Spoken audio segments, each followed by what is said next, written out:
கஜேந்திரனை முதலையின் பிடியிலிருந்து காப்பாற்றி மோட்சமளிப்பதற்காக அந்த முதலையை கொன்று அருளினார் பகவான். தேவர்களும் ரிஷிகளும் கந்தர்வர்களும் புஷ்பமாரி பொழிந்தார்கள். கந்தர்வர்கள் பாடல்களை பாடினார்கள், நடனம் ஆடினார்கள். சித்தர்களும் மகரிஷிகளும் மிகுந்த மகிழ்ச்சியை அடைந்து பகவானை துதித்தார்கள். ஆனால் கொல்லப்பட்ட முதலையோ ஓர் அழகான கந்தர்வனின் உருவத்தை அடைந்தது.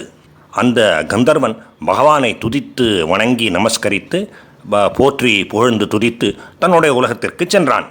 ஏனென்றால் அந்த முதலை உண்மையில் ஒரு முதலை இல்லை, ஹூ என்கின்ற ஒரு கந்தர்வன், கந்தர்வர்களிலே சிறந்தவன் என்று கூறுகின்றது பாகவத புராணம். அந்த ஹூ என்கின்ற கந்தர்வன் ஆவான். ஆனால் தேவலர் என்கின்ற ரிஷியினாலே சபிக்கப்பட்டு ஒரு முதலையின் பிறவியை அடைந்திருந்தார் அந்த கந்தர்வர். அந்த முதலை பிறவி இப்பொழுது பகவானால் முடித்து வைக்கப்பட்டது. எனவே தன்னுடைய சுய ரூபத்தை, கந்தர்வ ரூபத்தை அந்த கந்தர்வ மன்னன் ஹூ மீண்டும் அடைந்தார். அவ்வாறாக தேவலரின் சாபத்திலிருந்து முக்தி பெற்றார், விமோச்சனம் பெற்றார். முக்தோ தேவல சாபேன ஹூஹூர் கந்தர்வ சத்தமக. கந்தர்வர்களிலே சிறந்தவரான ஹூ தேவலர் அளித்த சாபத்திலிருந்து விடுபட்டார். அது மட்டுமல்ல, அந்த முதலையின் வாயிலே பிடிபட்டு சிக்கி தவித்து கொண்டிருந்த கஜேந்திரனின் கதையும் அப்படித்தான். பொதுவாக நாம் புராணங்களிலே, சாஸ்திரங்களிலே பார்க்கின்றோம், மனித பிறவி மிக மிக உயர்ந்தது. ஏனென்றால் மற்ற பிறவிகளிலே, மிருகங்கள், பறவைகள் முதலியவற்றிலே பகவானை துதித்து வழிபடுவதற்கு, தியானம் செய்வதற்கு மற்றும் ஞானம் அடைவதற்கு எல்லாம் வழிவகையே இல்லை. அந்த உயிரினங்களால் அப்படியெல்லாம் செய்ய இயலாது. அப்படிப்பட்ட ஒரு அரிய வாய்ப்பு மனித குலத்திற்கே கிடைத்திருக்கின்றது. அப்படிப்பட்ட உயர்ந்த குணங்களுக்கான அடிப்படை தகுதி அல்லது மன முதிர்ச்சி மனிதர்களிடம்தான் இருக்கின்றது. அதனால்தான் அவ்வளவு அரிய ஒரு மானுட பிரிவை எடுத்த பின்னால் பகவானை அடைவதற்கு எந்த விதமான முயற்சியும் செய்யாமல் வெறுமனே பொழுதை போக்கி கடைசியிலே இறந்து விடுகின்ற ஒரு மனிதனை பற்றி ஆரூட சுதக என்று கூறுகின்றன நமது சாஸ்திரங்கள். ஆரூட சுத, ஆரூட என்றால் மேலே ஏறி, சுத என்றால் கீழே விழுந்தவன்.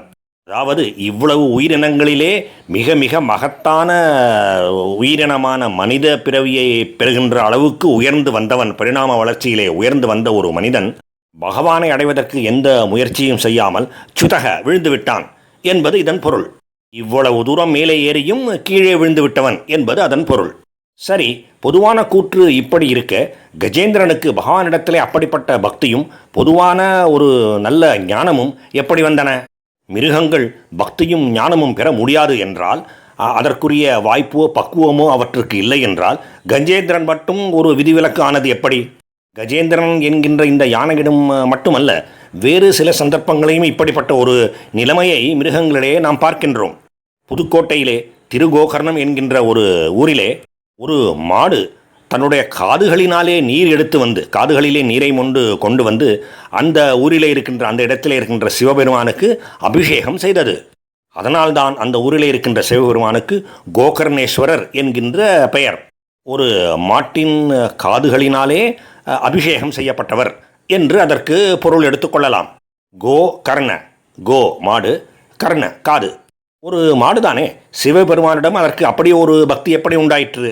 மேலும் இந்த காலத்திலே கூட கேசவன் என்கின்ற ஒரு யானை பகவானிடத்திலே பெரும் பக்தி கொண்டிருந்ததை பார்த்திருக்கின்றோம். இது எல்லாம் எப்படி சாத்தியமாயிற்று என்றால், அந்தந்த மிருகங்களின் பூர்வ ஜன்மம், முற்பிறவி ஆகும். கஜேந்திரனை பொறுத்தவரையிலே அது தன்னுடைய முற்பிறவியிலே பாண்டிய நாட்டிலே அரசனாக இருந்தது. அந்த பாண்டிய மன்னரின் பெயர் இந்திரத்யும்னன். அவர், அந்த இந்திரத்யும்னன் என்கின்ற பாண்டிய நாட்டு அரசர், பகவானாகிய ஸ்ரீ மகாவிஷ்ணுவினிடத்திலே பெரும் பக்தி கொண்டிருந்தார். ஒரு முறை அவர், அந்த மன்னர், ஜட்டாமுடிகள் தரித்து மௌன விரதத்தை மேற்கொண்டு ஒரு தவம் செய்கின்ற யோகியாகி பகவானை பூஜித்து கொண்டிருந்தார். அப்படி ஒரு மௌனத்திலும் தியானத்திலும் அவர் இருந்தபொழுது அகஸ்திய முனிவர் அங்கே வந்தார். தன்னுடைய மனம் எல்லாம் விஷ்ணுவே நிறைந்து இருந்த இந்திரத்யும்ன மன்னரோ அகஸ்திய ரிஷி அங்கே வந்ததை கவனிக்கவில்லை. அவரை வரவேற்று ஆசனம், அர்க்கியம் முதலியவற்றை கொடுத்து உபசரிக்கவில்லை. அதனால் அகஸ்திய மகரிஷி அந்த மன்னரிடம் மிகவும் கோபம் கொண்டார். ஒரு ரிஷியாகிய பிராமணனை நீ அவமதித்தாய். ஒரு யானை எப்படி மந்த புத்தியோடு இருக்குமோ அப்படிப்பட்ட புத்தியைத்தான் நீ காண்பித்தாய், அப்படிப்பட்ட புத்தியைத்தான் நீ கொண்டிருக்கின்றாய்.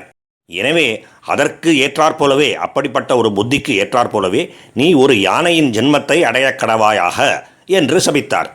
விப்ராவமந்தா விஷதாம் தமிஸ்ரம் யதா கஜக ஸ்தப்தமதி ச ஏவ என்று சபித்தார். விப்ராவமந்தா, அவமந்தா, ஒரு விப்ரரை, ரிஷியை நீ அவமதித்தாய், நீ ரிஷியை அவமதித்தவன்.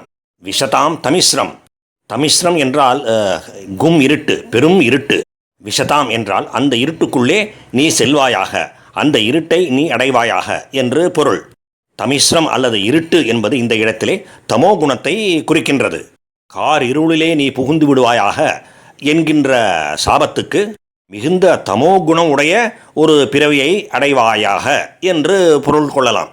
யதா கஜக, யதா எப்படி, கஜக ஒரு யானை, ஸ்தப்த மதிஹி, ஸ்தப்த மதிஹி, மதி என்றால் உள்ளம், மனம், அறிவு, மூளை என்று பொருள். ஸ்தப்த என்றால் கூர்மையாக இல்லாத, மழுங்கி போன என்று பொருள். அதாவது மந்த புத்தி உடைய.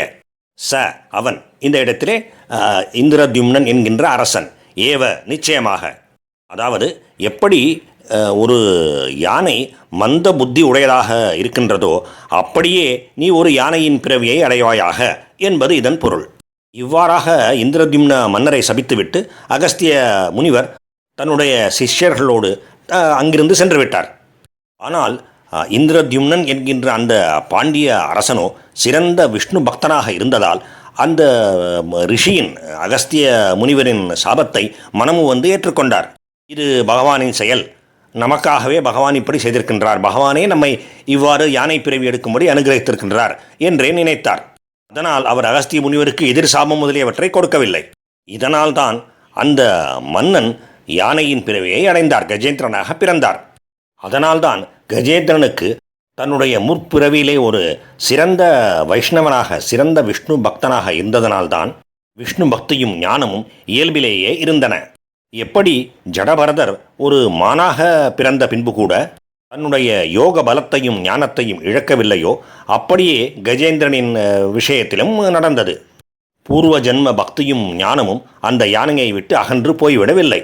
இவ்வாறாக பகவான் கஜேந்திரனை முதலையின் பிடியிலே இருந்து காப்பாற்றி மோட்சம் அளித்தது மட்டுமல்லாமல் கஜேந்திரனை நோக்கி மேலும் கூறினார், என்னையும் உன்னையும் இந்த குளத்தையும் இந்த மலையையும் அதன் குகைகளையும் எனக்கு மிகவும் பிரீத்தி அளிக்கின்ற திருப்பார்க்கடலையும் என்னுடைய ஸ்ரீவத்சத்தையும் கௌஸ்துபத்தையும் கௌமோதகமாகிய என்னுடைய கதையையும் சுதர்சனராகிய சக்கரத்தையும் பாஞ்சஜன்யமாகிய சங்கையும் கருடனையும் ஆதிசேஷனையும் என்னையே சார்ந்திருக்கின்ற மகாலட்சுமியையும் பிரம்மதேவரையும் நாரத மகரிஷியையும் பிரகலாதரையும் பரமசிவனையும் மத்ஸ்ய கூர்ம போன்ற அவதாரங்களிலே நான் செய்த பலவிதமான புண்ணிய செயல்களையும் சிறப்புகள் நிறைந்த செயல்களையும் கதைகளையும் கங்கை சரஸ்வதி போன்ற புண்ணிய நதிகளையும் என்னுடைய பலவிதமான விபூதிகளையும் யாரெல்லாம் விடியற்காலையிலேயே எழுந்திருந்து தியானம் செய்கின்றார்களோ அவர்களுடைய எல்லா பாபங்களும் நீங்கிவிடுகின்றன. அவர்கள் எல்லோருக்குமே மரண காலத்திலே நான் நல்ல புத்தியை அளிப்பேன் என்றும் ஒரு உத்தமமான வாக்குறுதியை அளித்தார் பகவான்.